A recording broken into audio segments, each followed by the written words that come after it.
Oh, thank heaven, my $900.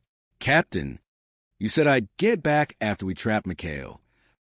The judge advocate narrowed his eyes. A trap, Captain Binghamton? Using Navy funds to frame an officer? Binghamton's face went white. It was an exercise, a test of alligator alertness. The charges were dropped, and Sidney was given a special commendation for honesty. Binghamton, once again, was left footing the bill for the sake and the sandwiches. Chapter 6. The Haunted PT-73. When a transfer order arrived that would move the PT-73 crew to a dangerous and dull outpost, McHale decided to use the captain's own superstitions against him. "We have to convince him the boat is jinxed," McHale whispered. "The legend of the PT-13. They painted a 13 over the 73 and began a campaign of psychological warfare. At night, they used hidden speakers to play ghostly voices and rigged the engines to start by themselves." Binghamton, already on edge, visited the boat. "McHale, what is that noise?" "Noise, sir?" McHale asked, looking innocent. "I didn't hear anything, but the legend says the ghosts of the first 2 crews still haunt these decks." Suddenly, the guns started firing on their own. The lights flickered. A white sheet, actually Gruber in a laundry bag, floated across the deck. "I'm a superior officer." Binghamton screamed at the ghost. "You can't haunt me. It's against regulations." "Wally," the ghost moaned, "give us the transfers. We want to go home." Binghamton fled the boat, clutching his chest. "Take them. Take the transfers. I don't want a haunted boat on my base."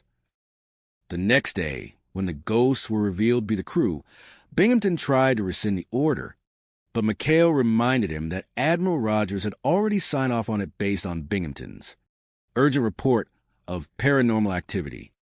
"You blackmailing pirates." Binghamton sobbed. "I hope you all get haunted for real." Chapter 7. The Commander of Love. The arrival of a USO show brought a beautiful dancer named Ginger to the island. As it turned out, she was Gruber's girlfriend from Brooklyn. The only problem?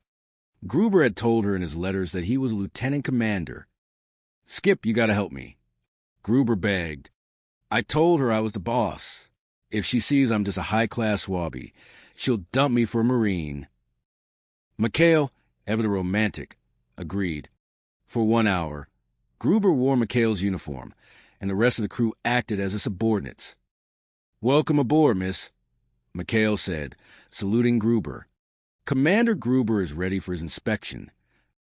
Lester, Ginger squealed, hugging Gruber. "I'm so proud of you." "Just doing my job, pussycat," Gruber said, puffing out his chest. "Ensign McHale, straighten up that line. Toes in, heels out." The ruse was working perfectly until British Commodore Norcross arrived unannounced. He found Commander Gruber giving orders to Ensign McHale. "I say," the Commodore remarked, "you Americans have a very interesting command structure. This McHale fella seems a bit old for an ensign, doesn't he?" "Late bloomer, sir," Gruber barked. "Now, if you'll excuse us, we have a secret mission to, count the coconuts." Binghamton eventually stumbled upon the masquerade. He saw Gruber in the commander's uniform and nearly had a stroke. "Gruber, you're wearing stripes. That's impersonating an officer. That's 20 years in the brig." But before Binghamton could arrest him, the Commodore praised the Ensign McHale for a brilliant torpedo run he'd seen earlier. Binghamton, wanting to look good in front of the British, had to pretend the whole switch was a special intelligence operation. Gruber got his girl, McHale got his boat back, and Binghamton got a bill for the British Commodore's lunch. Chapter 8. The $62,000 Cannon.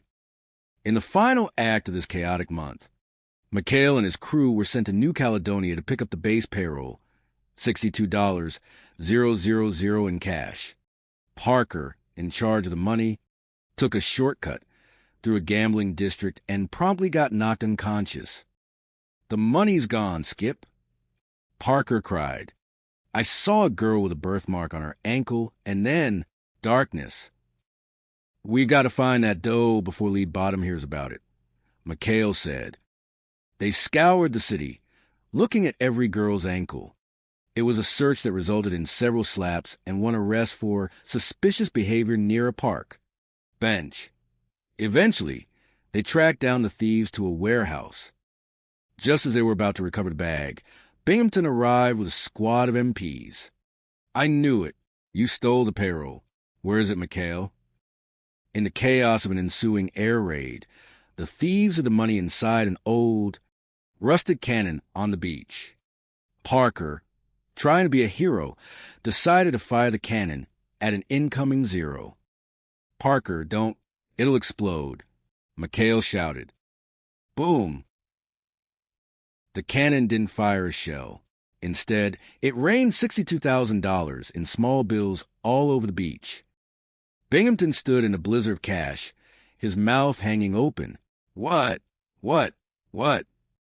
"There's your money, Captain," McHale said, catching a $100 bill out of the air. "We were just keeping it safe in the artillery." Binghamton started counting. 1, 2, 3, 99. "I'm going to be here all night." "We'll help you, sir," McHale offered, "for a small finder's fee." "Get out!" Binghamton screamed, buried up to his knees in money. "Get out and never come back." As the PT-73 roared off into the sunset, McHale looked at his crew and smiled. It had been a busy month on Taratupa, and knowing Binghamton, the next one would be even crazier. The end. The Pirates of Taratupa, a campaign of chaos. Prologue. The humidity of madness. The South Pacific Sun was not merely a celestial body. It was a personal enemy. On the island of Taratupa, the heat didn't just sit on you. It pressed, whispered, and occasionally tried to melt the brass buttons right off a man's uniform. For Captain Wallace B. Binghamton, known to the men of PT-73, much to his chagrin, as Old Lead Bottom, the island was a humid purgatory designed specifically to test his sanity. Binghamton sat in his office, the overhead fan doing little more than redistributing the smell of salt, diesel, and his own rising blood pressure. Before him stood Lieutenant Elroy Carpenter, a man whose sycophancy was so profound it often bordered on a religious experience. "Garter belts, Carpenter," Binghamton barked, slamming a hand onto his desk. "The nurses need garter belts. I am the commanding officer of a strategic naval outpost in a global conflict, and I am currently negotiating the structural integrity of hosiery." "I'll snap to it, sir," Carpenter squeaked. "Shake a leg. Or, well, you know what I mean, sir." Binghamton groaned, clutching his stomach. "What a war. Everything is on my shoulders. The sinks in the Petty Officers Club are backing up, like a geyser of filth. And Tokyo Rose is probably laughing at me from her radio booth. I'm not a plumber. Carpenter, I'm a captain." But the plumbing was the least of his worries. A message had arrived. Admiral Iron Pants. Rafferty was coming for a sneak inspection. Rafferty was a man who looked for dust on a coconut and insubordination in a palm frond.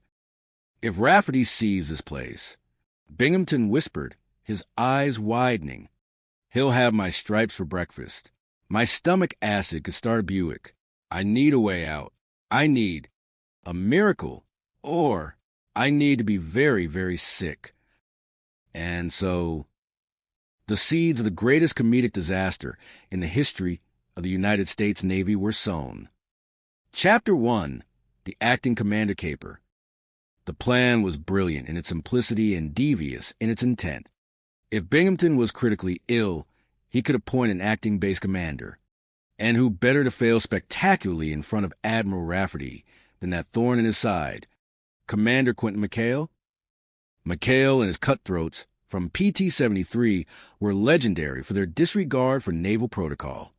If McHale were in charge, Terratupa would be a circus within 20 minutes. Rafferty would arrive, see the chaos, and